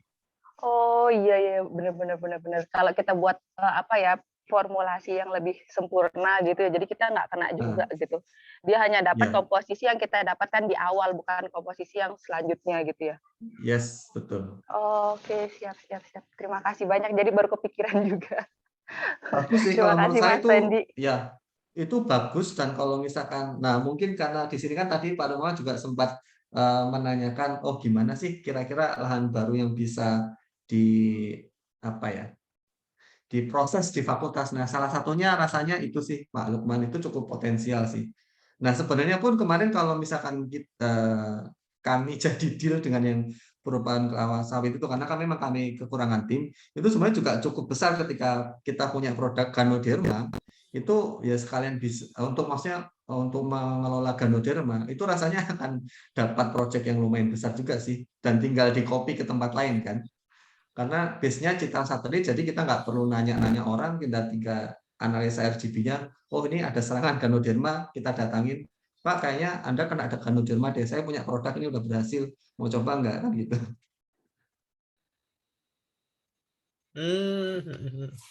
Ya, betul, betul, betul, betul. Oke, Awanda sudah cukup atau masih ada lagi yang ditanyakan?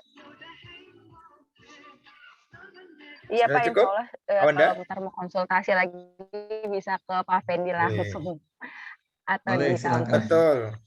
Terima kasih. Silakan langsung Sama-sama saja. Mbak Wanda. Oke, sama-sama. Terima kasih Mbak Awanda. Silakan untuk pertanyaan Sama-sama. yang lain jika ada. Ya, mungkin karena begini, Mas Fendi ya, keilmuan ya kan tentang startup ini buat kami ya di bidang perlindungan tanaman itu masih agak awam gitu. Nah, kecuali mungkin seperti Mbak Awanda yang sudah memulai dulu, jadi apa namanya pertanyaannya, diskusinya mengarah ke actionnya kan gitu. Nah, mungkin sambil menunggu pertanyaan atau diskusi, mungkin Mas Fendi bisa membagikan apa ya tips gitu ya. Bagaimana seharusnya kita selaku mahasiswa di bidang pertanian itu bersikap, berperilaku yang kira-kira kita bisa masuk ke dalam sistem milenial ini gitu, secara umum. Oh iya Mas Wahid, terima kasih. Boleh ya? Sebenarnya ini juga menjadi problem bagi swasta sih, sama. Ini memang sesuatu yang tadi saya sampaikan, ini sesuatu yang baru dan bagi swasta pun aneh. Namun rasanya pendekatan yang bisa digunakan itu mungkin begini. Ada nama itu konsep design thinking. Nah, jadi design thinking itu pertama kita mesti empati dulu. Nah, empati itu kita bisa dapat dari kita terekspos. Ya kan, kita terekspos kayak misalkan tadi mungkin Mbak Awanda kenapa kemudian akhirnya menciptakan sebuah produk kan enggak tiba-tiba oh saya mimpi kemudian saya bikin produk kan enggak. Rasanya kan pasti dimulai dari problem. Oh, ini ada problem nih, ada serangan penyakit ini, ada kelangkaan pupuk dan sebagainya. Nah, saya mesti berbuat sesuatu nih. Nah, dari problem itu ambil kajian teori. Nah, kira-kira problem ini apa ya solusinya? Nah, itu dulu. Jadi empati dulu. Nah, setelah empati itu nanti ada lagi kita menggunakan ketika kita sudah mulai meyakini, sudah mengumpulkan beberapa alternatif solusi, alternatif ide, itu ada kita menggunakan namanya itu design sprint. Jadi design sprint itu adalah bagaimana kita dapat merilis produk dengan sangat cepat supaya kita bisa segera tahu apakah produk ini work or not. Apakah produk ini hanya nice to have atau benar-benar dibutuhkan oleh taruhlah misalkan kalau Mbak Wanda kan dibutuhkan oleh petani kan begitu. Bisa jadi petani itu dalam kondisi kelangkaan pupuk yang luar biasa ketika ada produk yang hasilnya bagus, harganya melebihi dari pupuk, tapi hasilnya melebihi dari pupuk juga, ya kenapa tidak kan gitu. Nah, itu nanti masuk ke dalam tahap selanjutnya. Ada namanya itu customer validation, ada namanya product validation, ada business model validation, gitu. Sampai nanti ada taraf kita akan mengakses kira-kira, oh ini udah siap scale up loh kan gitu. Kayak misalkan contoh tadi Mbak Awanda, bisa dilakukan akses. Jadi misalkan, oh misalkan dari mapping dulu, ada namanya itu user persona. User persona itu adalah sekumpulan karakter user yang sama. Nah, sehingga kayak misalkan tadi kan contohnya kalau di punya saya kan tadi si Taufik usianya sekian, dia semester sekian, dia punya budgetnya sekian, dia minatnya di sini. Nah, ketika kita sudah tahu usernya siapa, kan kita tinggal lihat, oh di sana, di pulau sana juga ada yang seperti ini loh, di daerah sana juga ada yang seperti ini. Jadi tinggal cloning itu akan scale up-nya akan cepat begitu. Nah, sehingga pertama yang harus dilakukan itu tadi sih Mas Ferry kalau menurut saya, design thinking, terexposure, kita merasakan apa yang menjadi problem kalau di pertanian ya kita mesti terjun ke petani, apa yang menanyakan ke mereka apa yang menjadi problem Anda gitu. Even saya pun juga mesti interview dulu kepada orang-orang yang saya menduga beliau itu punya problem yang sama yang dengan saya hipotesiskan gitu.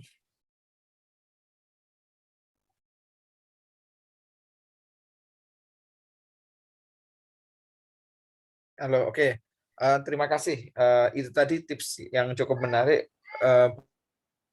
buat kita bagaimana mengubah pola pikir gitu ya, pola pikir mindset kita dari apa namanya yang menjadi mahasiswa pada umumnya berubah ke entrepreneurship yang khususnya berbasis ke IT gitu ya.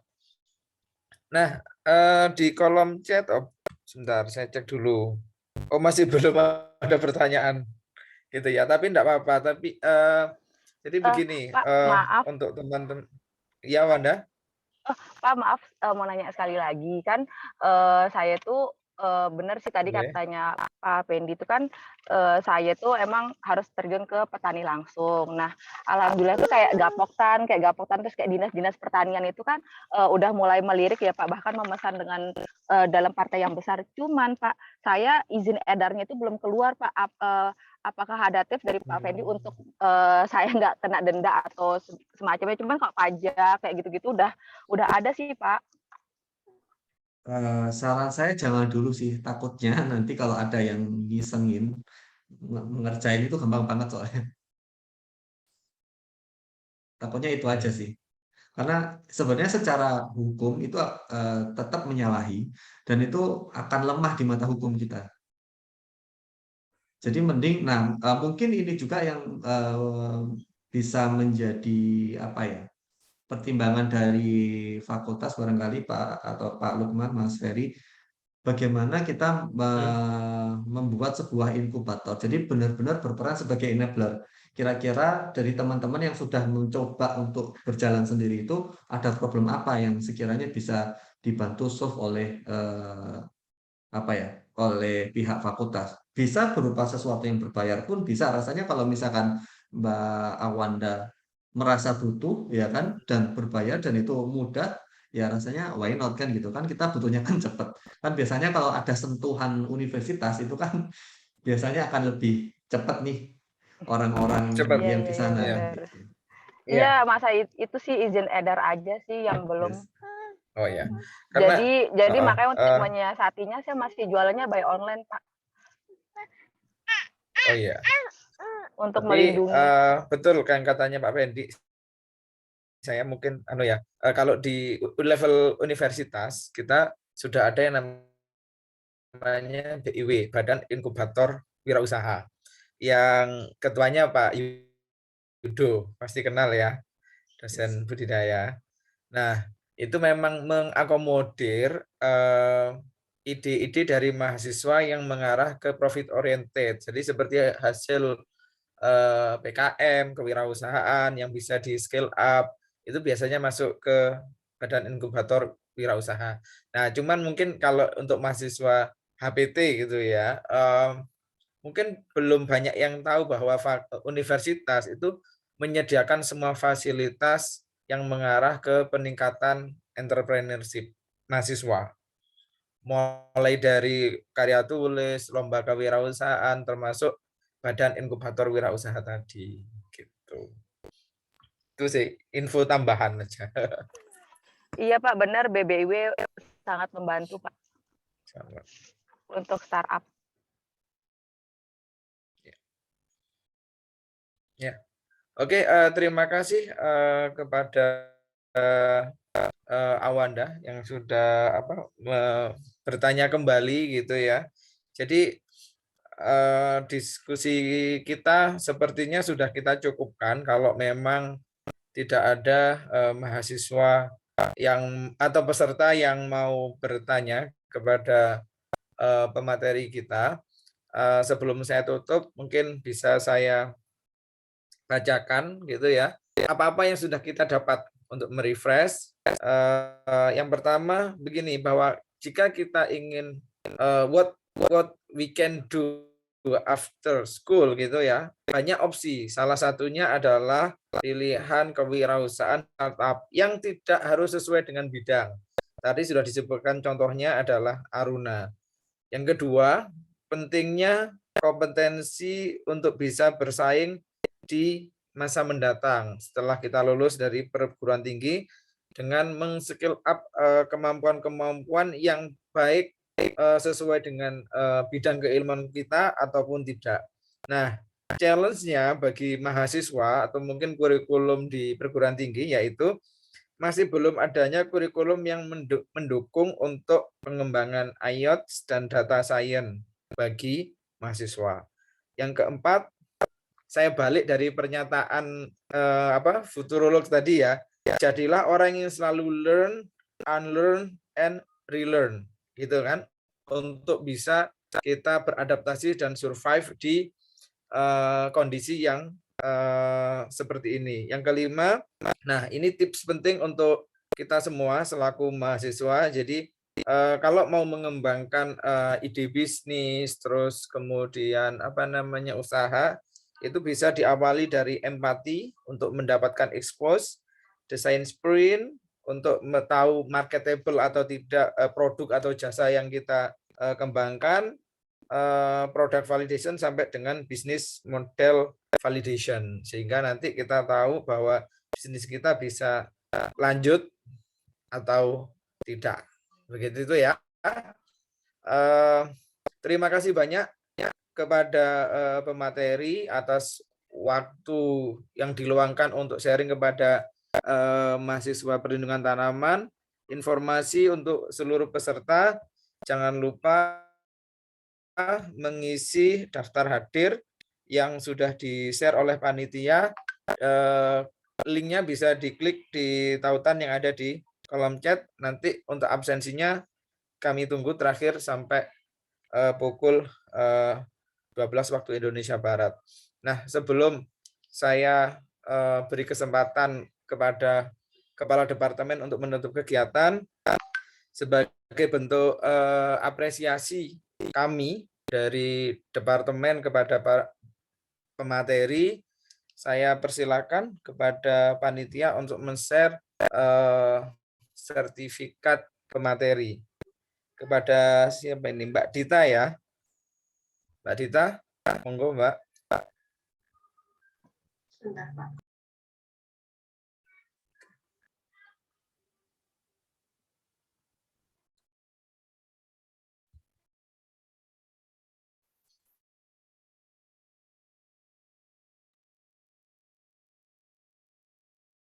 Oke. Oh, seharusnya ini Pak Lukman yang memberikan apresiasi ya. Kenapa saya keliru? Gak apa-apa. Mohon maaf Pak Lukman, saya kok lupa. Ya. Berarti kalau begitu saya langsung berikan waktu ke Pak Lukman, nggih. Nggih, monggo Pak Lukman. Ya, terima kasih banyak Mas Randy. Ini kan memang masih awal ya, jadi saya melihat mungkin karena tadi masih baru ya, artinya ke depan ini kalau mungkin mahasiswa sekarang ya, mungkin yang sekarang sedang studi mungkin belum sampai jauh ke sana ya, tapi suatu saat mungkin akan seperti Awanda juga ya, mungkin suatu saat bisa punya pemikiran seperti itu ya, untuk berkecimpung di dunia startup ini akan sangat baik. Makanya kegiatan ini kita lakukan tuh yang pertama ini yang meningkatkan wawasan dari mahasiswa bahwa ternyata ada ya. Dan memang ke depan itu saya melihat itu ya, ini ya sekarang apa, dunia metaverse ya. Metaverse itu juga Saya juga masih belum paham. Tapi orang sekelas Facebook ya seperti itu memang sudah bergerak ke sana, itu suatu saat semuanya harus menuju ke sana.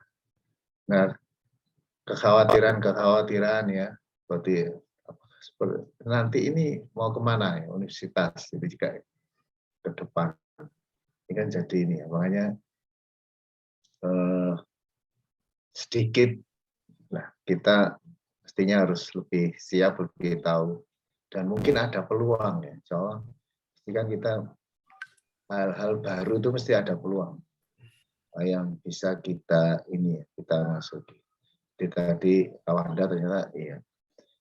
Memang kalau yang bidang proteksi ya, memang kendalanya di situ perizinan. Jadi itu pernah ada cerita itu yang Pak Ferry yang di Balitkabi itu, yang jualan ekstrak mimba NPT.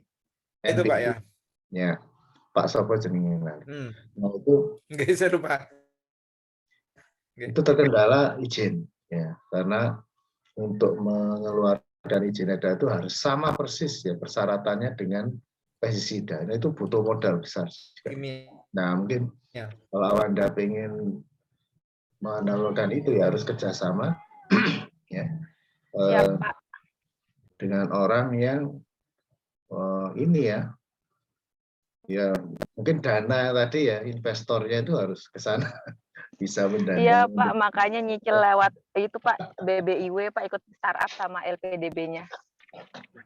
Nah, kami kan sebenarnya juga di HPT sebagai lembaga uji juga ya tahu artinya proses-prosesnya itu bisa panjang kali lebar.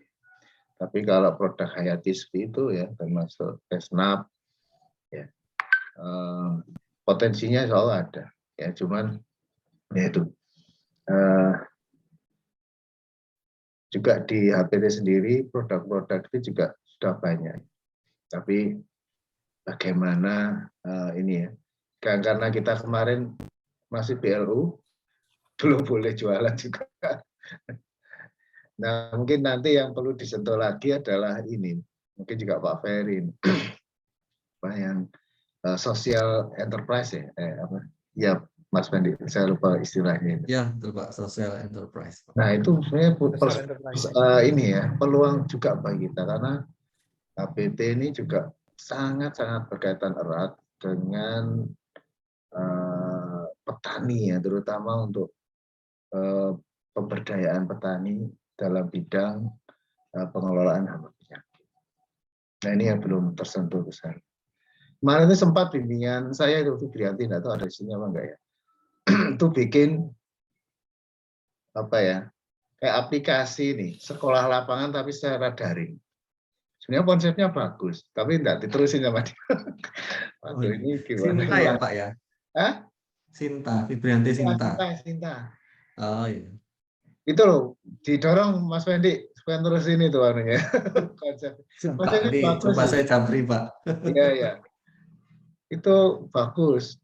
Mestinya kalau bisa diterusin ya, karena selama ini untuk start atau ini ya aplikasi yang ini ya hanya ini ya kayak chatting, ada konsultasi atau mungkin ini aja kan, enggak ada ininya ya dari sisi edukasinya itu kurang gitu loh. Padahal sekolah lapangan kelebihannya kan di situ. Pak Ferry ini biasanya yang ke mana-mana itu sekolah lapangan. Nah, ada aspek pembelajaran yang lebih spesifik ya, pembelajaran orang dewasa. Nah, itu kalau misalnya kita jual atau bukan kita jual lah, artinya makanya saya dulu kan ngobrol dengan Mas Fendi, salah satunya kan social enterprise ini bagaimana ya. Saya juga belum tahu ranenya siapa yang membiayai itu.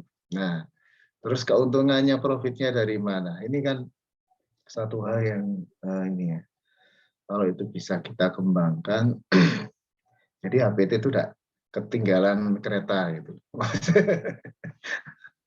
Artinya peluang-peluang itu bisa. Jadi ini masih Bapak awal Mas Ferry. Mungkin suatu saat nanti saya undang lagi nih Mas. Ya, Pak, insya Allah selalu siap, Pak.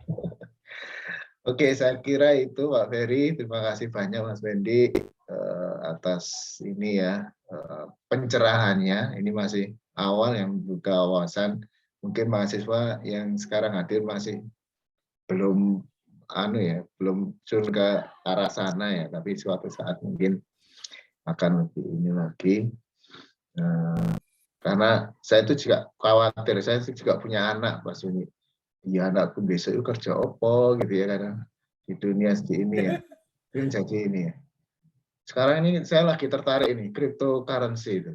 Kripto apa? Oh iya. Yang kemarin heboh itu. Iya, cuman mesti hati-hati sih Pak. Gitu ya. Main Bitcoin kan. Enggak, kemarin yang apa? Ada yang NFT ya, NFT. Iya, Bisa NFT itu sebenarnya teknologi sih Pak. Nah ya itu. Ini anak-anak sekarang mestinya kan harus pikirnya ke sana. Dan saya tuh wah luar biasa ini perkembangan dunia maya ini teknologinya. Nah mestinya mungkin banyak ide-ide tentang NFT ini ya bidang apa kan saya kira bisa itu. Saya yang itu kan unik ya seperti koleksi kan, kolektor istilah barang langka sehingga harganya bisa naik. Itu peluang lagi menurut saya. Nah ini saya hanya mikir gitu Mas, tidak tahu nih saya hanya sekedar mikir sama dorong aja. Pak Ferry dan kawan-kawan ini nanti yang melanjutkan ini sama mahasiswa ini. Banyak banget sih Pak sebenarnya peluangnya. Kalau ya, makanya itu pertanian itu sebenarnya banyak banget. Ya kadang-kadang ya miris saja dengan sebanyak itu peluang kok kita nggak bisa. Nah itu yang saya inginkan itu loh Fendi. Iya kita nyusun bareng ya kapan ya mungkin Pak Ferry atau teman-teman yang muda-muda gitu loh. Pak Ferry. Siap Pak, siap. Kumpul kira-kira opo gitu yang bisa bareng-bareng lah kalau mikir satu orang ya berat juga ya.